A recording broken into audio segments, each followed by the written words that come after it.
Hello everyone, welcome to star education YouTube channel. Star education YouTube ચેનલમાં આપ સૌનું ખૂબ ખૂબ સ્વાગત છે. આજનો જે વિડીયો છે એમાં આપણે ચર્ચા કરશું 13મી મેના તમામ અગત્યના કરંટ અફેર. સૌથી પહેલા તો આપણી ટેલિગ્રામ ચેનલ જોઈન કરી લેજો. સ્ટાર એજ્યુકેશનની તમામ ઓફિશિયલ અપડેટ તમને ટેલિગ્રામ ચેનલમાં મળતી રહેશે. માત્ર ટેલિગ્રામમાં જઈ તમે સર્ચ કરો સ્ટાર એજ્યુકેશન, આ પ્રકારે તમને ટેલિગ્રામ ચેનલ મળી જશે. અને બાકી હવે આપણી એન્ડ્રોઈડ એપ્લિકેશન પણ અવેલેબલ છે. પ્લે સ્ટોરમાં જઈ માત્ર તમે સર્ચ કરો સ્ટાર એજ્યુકેશન, આ પ્રકારના આપણા ઓફિશિયલ લોગો વાળી એન્ડ્રોઈડ એપ્લિકેશન પણ મળી શકશે. અને કમ્પ્યુટરમાંથી પણ તમે હવે આપણા વિડીયો લેક્ચર જોઈ શકો છો. માત્ર તમારે વેબસાઇટ વિઝિટ કરવાની stareducation.net.in. તમારા જે એપ્લિકેશનના યુઝર આઈડી પાસવર્ડ છે એનાથી તમે કમ્પ્યુટરમાં પણ લોગિન કરી શકશો. આ વેબસાઇટ વિઝિટ કરવાની, બરાબર? તો એનાથી તમે કમ્પ્યુટરમાં પણ એક્સેસ કરી શકશો તમામ કોર્સ. શરૂ કરીએ આજનો વિડીયો 13મી મેના કરંટ અફેર. સૌથી પહેલો ક્વેશ્ચન આજના વિડીયોમાં, તાજેતરમાં નોર્થ ઈસ્ટ ફૂડ શો એના બીજા સંસ્કરણનું આયોજન છે કયા શહેરમાં કરવામાં આવેલું છે એવો પ્રશ્ન છે. તો આનું આયોજન થયું છે મેઘાલયમાં. મેઘાલયમાં કયા શહેરમાં થયું છે એવો પ્રશ્ન છે અત્યારે. તો મેઘાલયનું એક જ શહેર અહીંયા દેખાય છે આપણને, શિલોંગ. તો ઓપ્શન બી આપણો આન્સર થશે. તો હાલમાં જ છે નોર્થ ઈસ્ટ ફૂડ શો, એનું બીજું સંસ્કરણ છે એ મેઘાલયના શિલોંગ ખાતે શરૂ થયેલું. તો મેઘાલય રાજ્યના શિલોંગ ખાતે આ નોર્થ ઈસ્ટ ફૂડ શોનું આયોજન કરવામાં આવેલું હતું. કેટલામું સંસ્કરણ હતું 2022 નું? તો કે બીજું સંસ્કરણ હતું. ક્વેશ્ચન એવું પણ પૂછાય કે આનું કેટલામું સંસ્કરણ હતું, તો યાદ રાખજો બીજું સંસ્કરણ હતું, બરાબર? અને આનું ઉદ્ઘાટન કોણે કરેલું? બે વ્યક્તિએ આનું ઉદ્ઘાટન કરેલું છે. એક તો છે પ્રેમસિંહ તમાન. પ્રેમસિંહ તમાન કોણ છે? એ સિક્કિમના મુખ્યમંત્રી છે, બરાબર? કયા રાજ્યના મુખ્યમંત્રી છે? સિક્કિમના. અને બીજા છે કોનરાડ સંગમા, એ મેઘાલયના મુખ્યમંત્રી છે. તો બંને મળી અને આનું ઉદ્ઘાટન કરેલું છે, બરાબર? બાકી કોનરાડ સંગમા છે, કોનરાડ સંગમાની પાર્ટીનું નામ શું છે? નેશનલ પીપલ્સ પાર્ટી, બરાબર? આમાં મોસ્ટ ઓફ છે ઘણા બધા રાજ્યની અંદર બીજેપી અથવા કોંગ્રેસ હોય છે, પણ અમુક રાજ્યો એવા છે, બરાબર, જ્યાં શાસક પક્ષ છે એ ભાજપ કોંગ્રેસ સિવાય બીજો છે. જેમ કે તમિલનાડુની વાત કરું તો ત્યાં ડીએમકે પાર્ટી છે. એવી જ રીતે અહીંયા મેઘાલયની વાત કરીએ તો મેઘાલયમાં નેશનલ પીપલ્સ પાર્ટી છે. મેઘાલયના રાજ્યપાલ કોણ છે? સત્યપાલ મલિક. ઓકે. અને બાકી મેઘાલયમાં 75મું, મેઘાલયની અંદર શિલોંગ ખાતે છે 7500મું જન ઔષધિ કેન્દ્ર હાલમાં જ ખુલેલું હતું, બરાબર? 7500મું જન ઔષધિ કેન્દ્ર. કુલ આવા 10,500 છે જન ઔષધિ કેન્દ્ર કેન્દ્ર સરકાર બનાવવાની છે. એમાંથી 7500મું છે એ મેઘાલયના શિલોંગ ખાતે બનેલું છે, બરાબર? બાકી સિક્કિમની વાત આવી છે તો ત્યાં બે નવી યોજના હમણાં જ શરૂ થઈ છે. એક અમ્મા છે અને બીજું છે બાહીની યોજના, બરાબર? અને બાહીની યોજના અંતર્ગત છે ફ્રી સેનેટરી નેપકિન આપવામાં આવે છે, બરાબર? તો આ પણ આપણે ખાસ યાદ રાખશું, બરાબર? એના પછીનો ક્વેશ્ચન છે ઉત્તર પ્રદેશની સરકાર એમણે અયોધ્યામાં કઈ નદીના કિનારે છે રિવરફ્રન્ટ વિકસિત કરવા અંગે જાહેરાત કરેલી છે? તો ઉત્તર પ્રદેશની સરકારે આ જાહેરાત કરેલી છે અને એ સરયુ નદીના કિનારે છે આવો રિવરફ્રન્ટ વિકસાવશે. તો આપણો આન્સર થશે ઓપ્શન બી. હાલમાં જ ઉત્તર પ્રદેશમાં સરયુ નદીના કિનારે છે અયોધ્યા ખાતે, શહેર પૂછે તો અયોધ્યા ખાતે, બરાબર, રિવરફ્રન્ટ બનાવવામાં આવશે. આવા જ બે રિવરફ્રન્ટ આપણા ગુજરાતમાં પણ ચર્ચામાં છે. સુરતમાં તાપી નદીના કિનારે એક રિવરફ્રન્ટ બનશે અને એક બનશે દાહોદમાં દૂધમતી નદીના કિનારે. તો આ બંનેનું નિર્માણ કાર્ય ચાલુ છે, બરાબર?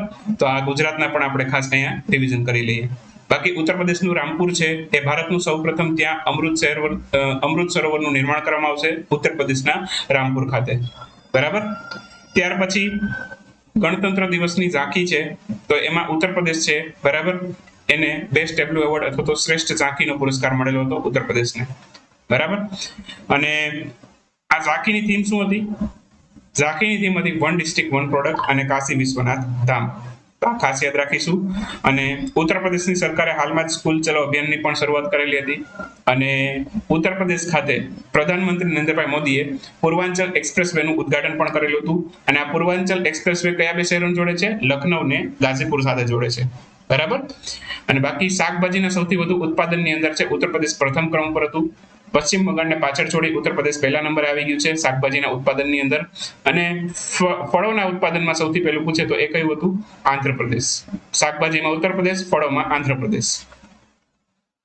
હાલમાં જ બેડમિન્ટન એશિયા ચેમ્પિયનશિપ 2022 નું આયોજન કયા સ્થળે કરવામાં આવ્યું હતું? અહીંયા દેશનું નામ તમારે કહેવાનું છે. દેશનું નામ છે ફિલિપાઇન્સ. ફિલિપાઇન્સમાં કઈ જગ્યાએ થયેલું? મનાલીમાં થયેલું. તો ઓપ્શન એ આપણો આન્સર થશે. હાલમાં જ છે બેડમિન્ટન એશિયા ચેમ્પિયનશિપ 2022 નું આયોજન ફિલિપાઇન્સના મનીલા ખાતે થયેલું હતું. આ ટુર્નામેન્ટ છે સમાપ્ત થઈ ગઈ છે. તો આમાં પુરુષ સિંગલ અને મહિલા સિંગલનું ટાઇટલ કોણે જીતેલું છે? પુરુષ સિંગલનું ટાઇટલ જીતેલું છે લી ઝી જિયાએ. લી ઝિજિયા છે એ મલેશિયાના ખેલાડી છે, બરાબર. એમણે પુરુષ સિંગલનું મેળવેલું છે. અને મહિલા સિંગલમાં કોણે મેળવેલું છે? મહિલા સિંગલમાં મેળવેલું છે વાંગ ઝીયીએ, બરાબર. આ ચીનના ખેલાડી છે, આ પણ આપણે યાદ રાખીશું. ભારતના કોઈ ખેલાડીનામાં મેડલ મળેલો છે? તો કે હા, પીવી સિંધુને કયો મેડલ મળેલો છે? બ્રોન્ઝ મેડલ મળેલો છે. તો આ પણ આપણે યાદ રાખીશું, બરાબર. તાજેતરમાં પ્રધાનમંત્રી નરેન્દ્રભાઈ મોદી નોર્ડિક દેશોની વિદેશ યાત્રાએ ગયેલા હતા. આ અગાઉ પણ આપણે એક વાત થયેલી હતી કે નોર્ડિક દેશો છે એમાં કયા કયા દેશો આવે છે, બરાબર. તમારે મને હવે કહેવાનું છે કે આ નોર્ડિક દેશોમાં કયા કયા દેશોનો સમાવેશ થાય છે એ તમે મને કોમેન્ટમાં જણાવશો, બરાબર. તો હવે નોર્ડિક દેશોની વિદેશ યાત્રાએ પ્રધાનમંત્રી ગયેલા, ત્યાં વિવિધ રાજનેતાઓને સન્માનિત કરવા માટે પોતાની સાથે એ ભેટ લઈને ગયેલા. એમાં નીચેનામાંથી શું સાચું છે? સાચો વિકલ્પ પસંદ કરવાનો છે. ઇન શોર્ટ, કઈ ભેટ પોતાની સાથે લઈ ગયા છે, તો એ માટે આમાંથી સાચો ઓપ્શન પસંદ કરવાનો છે. તો પશ્મિના શોલ જમ્મુ કાશ્મીરની એ સાથે લઈ ગયા હતા. રોગન પેઇન્ટિંગ છે કચ્છની ગુજરાતની છે, આ પણ સાથે લઈ ગયા હતા. ડોકરા આર્ટ જે છત્તીસગઢનું છે, આ પણ તેઓ પોતાની સાથે લઈ ગયા હતા ભેટ આપવા માટે. તો આન્સર આપણો શું થશે? ઉપરના તમામ ઓપ્શન ડી આપણો કરેક્ટ આન્સર થશે. તો જીપીએસસીમાં પણ આવી રીતે ક્વેશ્ચન આવી શકે છે. તો આપણે પોતાની સાથે કઈ ભેટ લઈને ગયા એ ખાસ યાદ રાખીશું. હવે આ કોને કોને આપી છે એ કશું યાદ રાખવાની જરૂર નથી, બરાબર. એટલું બધું ડીપમાં નહીં આવે મારા ખ્યાલથી.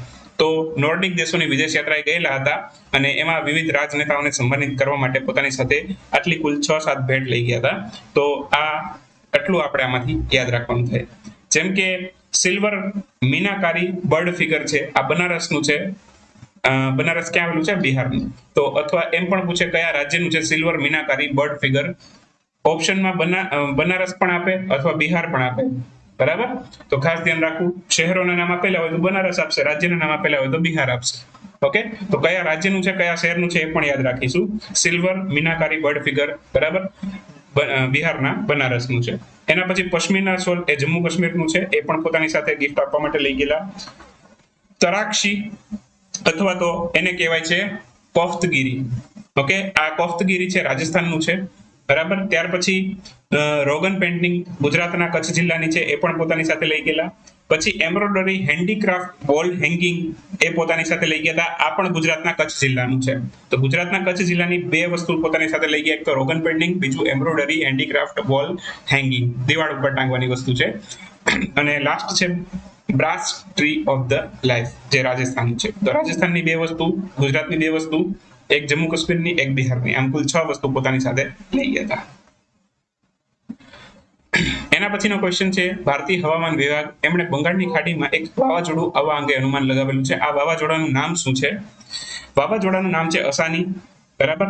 આમાં ઘણા ન્યૂઝપેપર વાળા અસની પણ પ્રોનાઉન્સિએશન કરશે, બરાબર, આસાની પણ પ્રોનાઉન્સિએશન કરશે, બરાબર. તો જે રીતે પ્રોનાઉન્સિએશન કરે એ રીતે, બરાબર. આપણે અત્યારે હું અસની પ્રોનાઉન્સિએશન કરું છું, બરાબર. તો આન્સર આવશે અસની.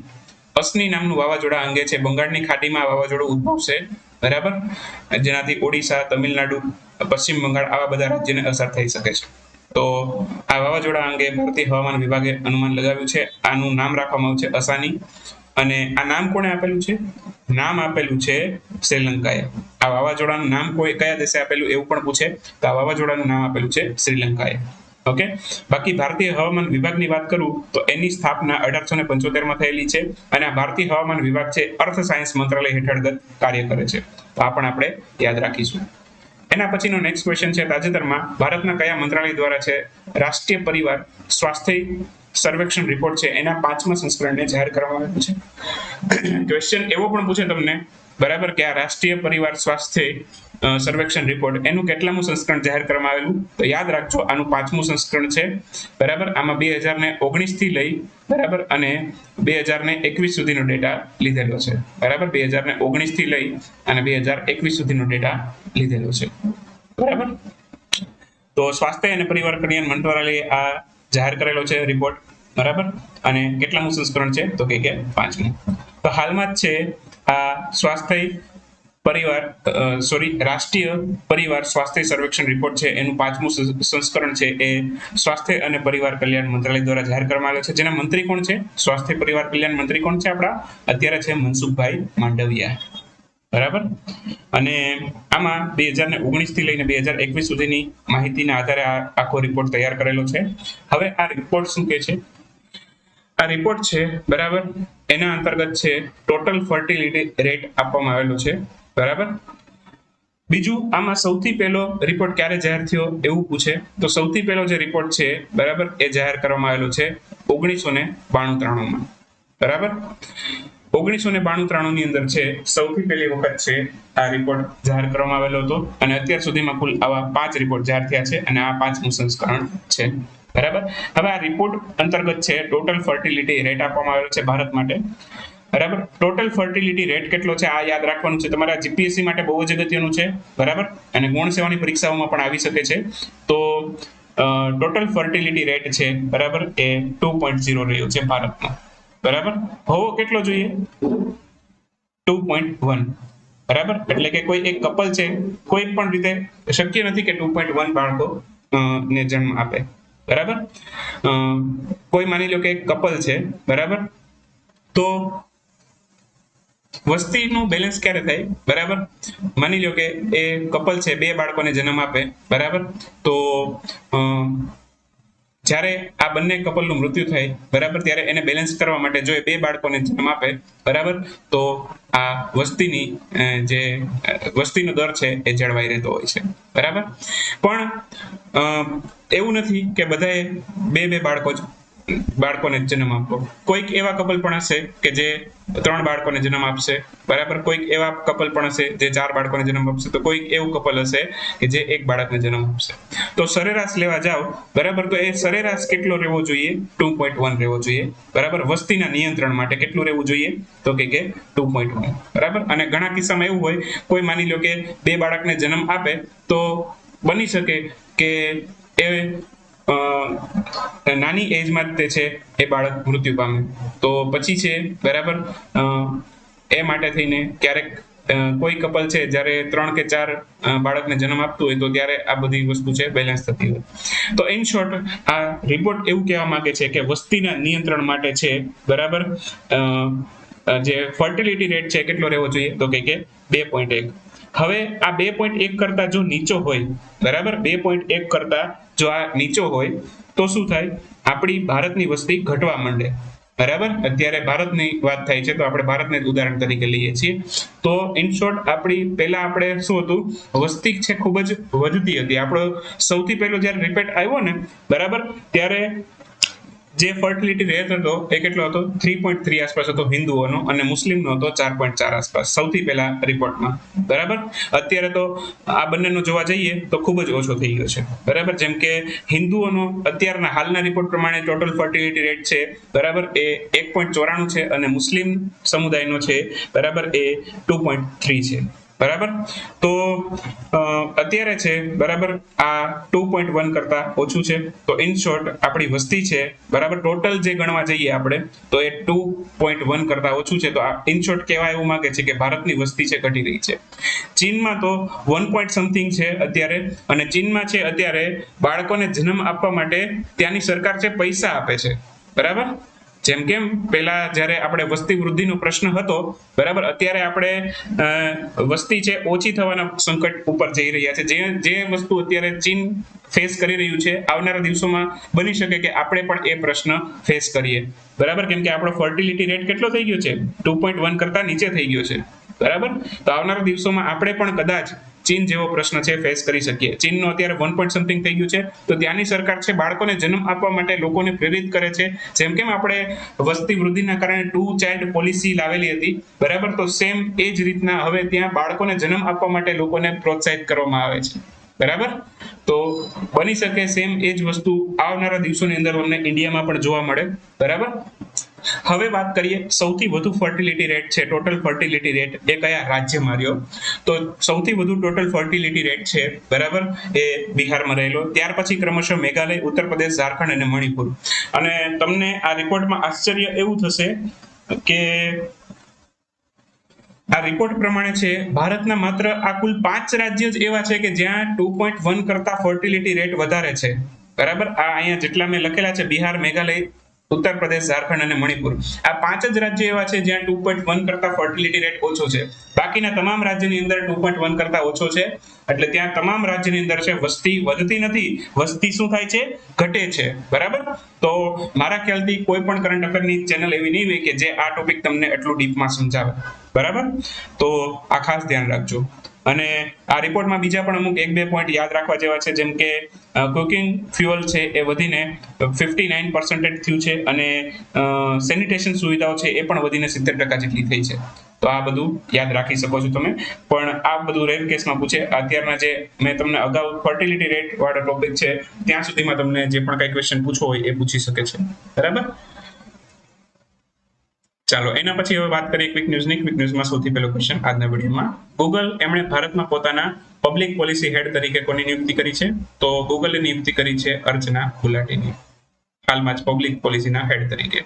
હાલમાં જ છે ભારતના રાષ્ટ્રપતિ એમણે જનરલ લચિત બોરફુકાન એમની કેટલામી જન્મજયંતિના સમારોહ છે એનો શુભારંભ કરેલો છે? તો હાલમાં લચિત બોરફુકાનની 400મી જન્મજયંતિ છે.